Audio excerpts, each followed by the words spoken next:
कंगना राणावत इतक्या मोठ्या आहेत की त्यांना राष्ट्रपती भवनातच ठेवायला हवं, संजय राऊतांचा खोचक टोला.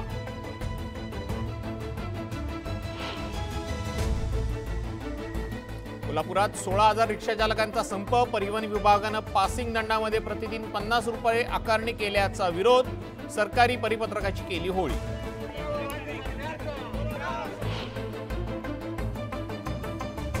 दुधाला कवडीमोल दर मिळत असल्यानं नगरमधले दूध उत्पादक शेतकरी आक्रमक. श्रीरामपूरमध्ये शेतकरी संघटनेच्या नेतृत्वाखाली रास्ता रोको आंदोलन.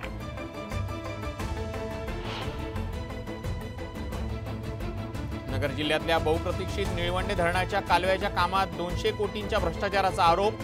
बांधकामासाठी वापरलं जाणारं कॉन्क्रीट निकृष्ट दर्जाचं असल्याचा दावा.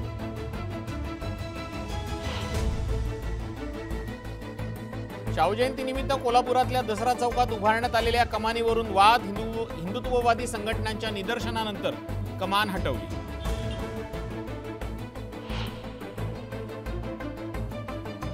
जळगावात एसटी महामंडळाच्या बसमधून प्रवाशांचा जीवघेणा प्रवास कॅमेऱ्यात कैद. एका बाजूला झुकलेल्या बसचा पाठलाग करत वाहतूक पोलिसांना काढली चालकाची खरडपट्टी.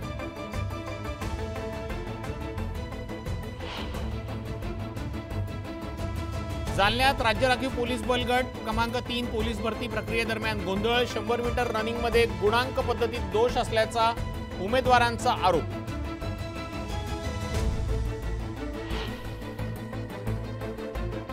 रत्नागिरीच्या खेडमध्ये शिरवली जिल्हा प्राथमिक शाळेचं छत कोसळलं. 28 विद्यार्थी थोडक्यात बचावले.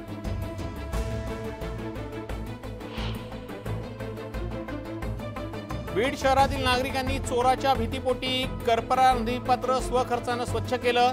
चोरटे नदीपात्रात काटेरी झुलप आणि वेलींमध्ये लपून चोऱ्या करत असल्याचं उघड.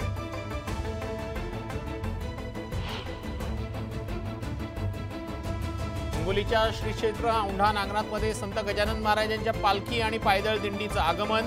औंढावासी यांच्या वतीनं पालखीचं भव्य स्वागत.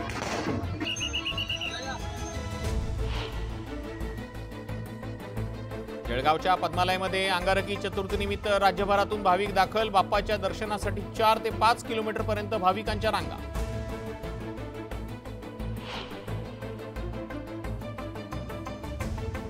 अंगारकी चतुर्थीनिमित्त हजारो भाविक गणपतीपुळ्यात दाखल. पावसाचा जोर कमी असल्यानं समुद्र किनाऱ्यावर भक्तांची गर्दी.